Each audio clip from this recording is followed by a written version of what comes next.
masuk ke rumah puyuh berkah ini pertama kali kawan-kawan. Rumah puyuh berkah yang baru ini pertama kali bulan November 2024. Dan sekarang saya ambil video Februari 2026. Sudah 1 tahun lebih. Ini kukunya sudah sangat panjang. Kemudian nih bulu-bulunya sudah pada habis kawan-kawan. Nah, sudah botak. Halo sobat peternak puyuh Jambi, kembali lagi bersama saya Fauzan dari Rumah Puyuh Berkah. Oke kawan-kawan, kali ini kita ambil video hari Minggu, tanggal 22 Februari 2026. Ini puasa Ramadan hari keempat. Wah, lumayan aktif nih kawan-kawan. Dorong-dorong pasir, penimbunan fondasi calon rumah puyuh berkah yang baru kawan-kawan. Nah, tidak apa-apa, walaupun dalam keadaan puasa kita terus tetap produktif kawan-kawan. Yang penting tetap jaga kesehatan supaya puasa tetap lancar. Untuk kawan-kawanku sekalian yang selalu setia menyaksikan video dari Rumah Puyuh Berkah, salam sehat selalu dari Jambi, salam sukses selalu untuk kita semua. Baik kawan-kawan, untuk video kali ini saya akan mengambil tema tentang kapan puyuh petelur dijual menjadi puyuh pedaging, atau dikatakan puyuhnya diapkir. Nah, gitu kawan-kawan. Jadi langsung saja. Burung puyuh, kapan apkirnya? Ini banyak faktor yang ikut mempengaruhi kawan-kawan. Yang pertama, kesehatan puyuh tentunya. Kalau puyuhnya sering stres, biasanya lebih cepat. Puyuhnya kena penyakit, ya lebih cepat. Bisa saja kurang dari 8 bulan, ini sudah apkir kawan-kawan. Jadi kapan rata-ratanya? Nah, rata-ratanya puyuh ini apkir bisa di atas 1 tahun. Biasanya 1 tahun sampai 1,5 tahun. Jadi dia produksi itu kurang lebih 18 bulan. Jadi gitu kawan-kawan. Burung puyuh ini normalnya apkir itu di usia 1 tahun sampai 1,5 tahun. Jadi produksinya itu kurang lebih 18 bulan. Banyak faktor yang mempengaruhi tadi. Yang pertama itu tadi saya sampaikan kesehatan puyuh. Sehat ataukah terkena penyakit, ataukah kena stres. Faktor lain yang mempengaruhinya. Yang pertama jenis puyuh. Jenis puyuh lokal, biasanya itu autum produksi peternak lokal, biasanya lebih cepat apkir kawan-kawan dibandingkan puyuh produksi perusahaan atau yang jenis seperti ini, jenis Peksi Guna Harja. Biasanya berpengaruh. Kemudian makan. Jadi kualitas makanan puyuh tentu sangat berpengaruh kawan-kawan. Burung puyuh dengan pakan pabrikan murni dengan pakan oplosan, ini tentu akan berbeda juga masa apkirnya kawan-kawan. Biasanya burung puyuh dengan pakan oplosan bisa lebih cepat, bisa kurang dari 1 tahun, bisa saja lebih dari 1,5 tahun, tergantung kualitas oplosannya lagi. Kualitas oplosan ini bergantung lagi kepada kualitas bahan baku. Nah gitu kawan-kawan. Jadi kita ambil rata-rata pakan pabrikan saja nih, karena saya murni menggunakan pakan pabrikan. Dengan penggunaan pakan kualitas grade A, grade B, grade C, kan pakan pabrikan itu ada kualitasnya kawan-kawan. Ada proteinnya cuma 17, ada proteinnya yang 19, ada proteinnya di atas 20. Berpengaruh lagi. Nah, jadi untuk rata-ratanya, pokoknya 1 tahun sampai 1,5 tahun itu sudah usia normal apkir. Jika kurang dari itu berarti puyuhnya tidak sehat. Nah, gitu kawan-kawan. Ciri-ciri apkirnya seperti apa? Ciri-cirinya mudah saja kawan-kawan. Jadi contoh ini isi 20 ekor. Jika dikalikan 80%, kita itu minimalnya produksi telur itu 80% kawan-kawan.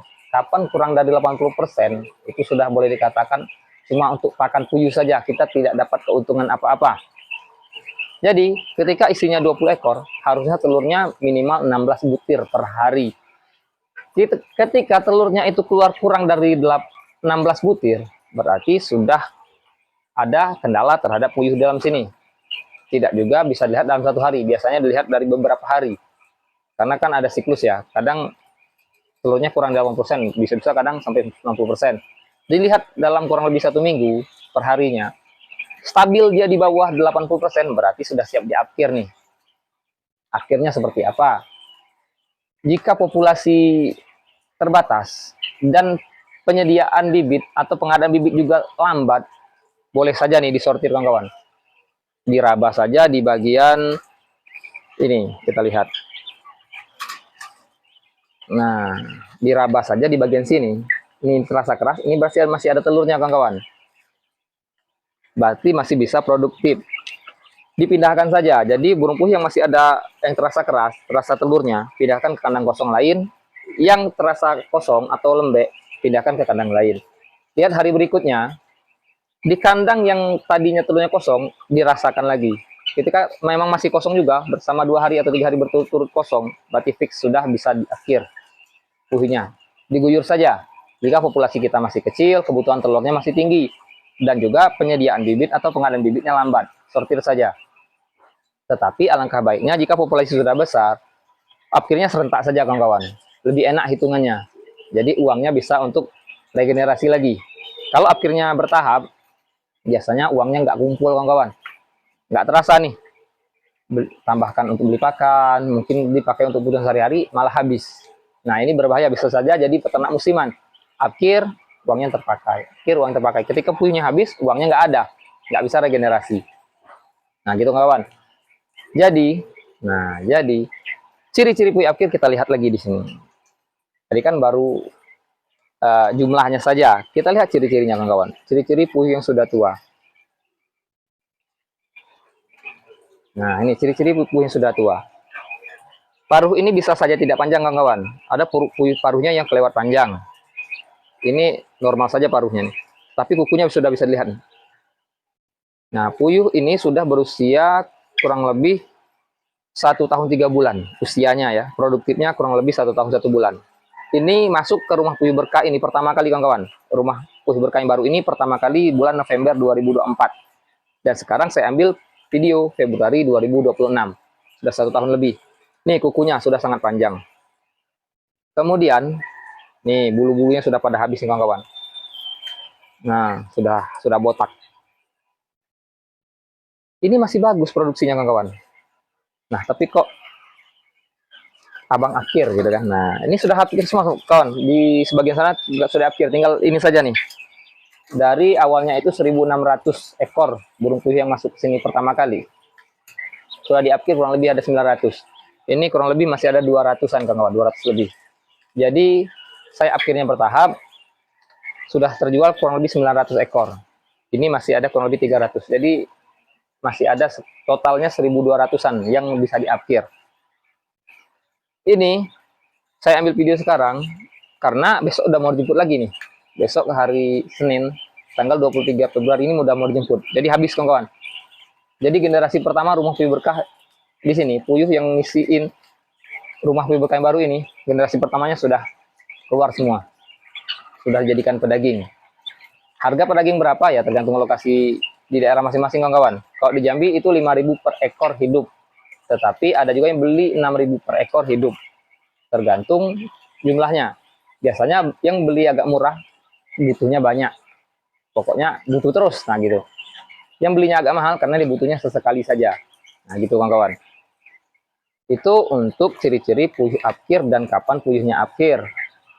Akhir itu rata-rata 1 tahun sampai 1,5 tahun. Ciri-cirinya produksinya sudah menurun. Sudah kebotakan bulu-bulunya, kukunya sudah panjang-panjang. Kenapa harus diakhir? Nah, itu lagi kawan-kawan. Sebelum kita tutup video ini, ada satu lagi yang ingin saya jelaskan, yaitu kenapa puyuh ini diakhir. Jadi, burung puyuh yang sudah tua, angka kematiannya tinggi kawan-kawan. Puyuh yang sudah 1 tahun lebih usianya, itu biasanya kematiannya rutin. Biasanya 1 hari itu 1 ekor, atau 1 hari itu bisa 2 ekor, bisa lebih. Faktor usia. Pencernaannya mungkin sudah terganggu.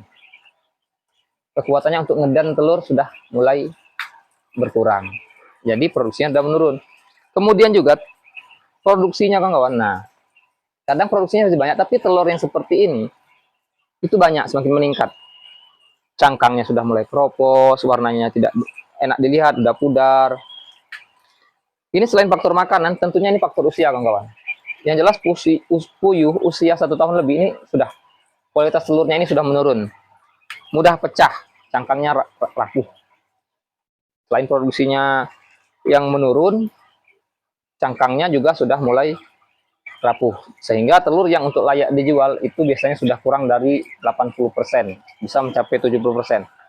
Jika sudah menyentuh angka 80% ke bawah, itu sudah sebaiknya akhir saja apabila regenerasi bisa dipercepat. Kecuali memang kebutuhan telur tinggi, regenerasi di tempat kawan sekalian, atau pengadaan bibitnya lambat, ya sudah sortir saja. Tapi saran saya, sebaiknya akhir itu serentak saja per generasi, biar hitungannya enak, uangnya bisa digunakan untuk regenerasi kembali. Nah, itu dulu untuk video ini, untuk video kita kali ini, kawan-kawan. Semoga menambah referensi, semoga menambah wawasan. Salam sehat selalu dari Jambi. Salam sehat, salam sukses. Ayo beternak puyuh. Beternak puyuh itu asik.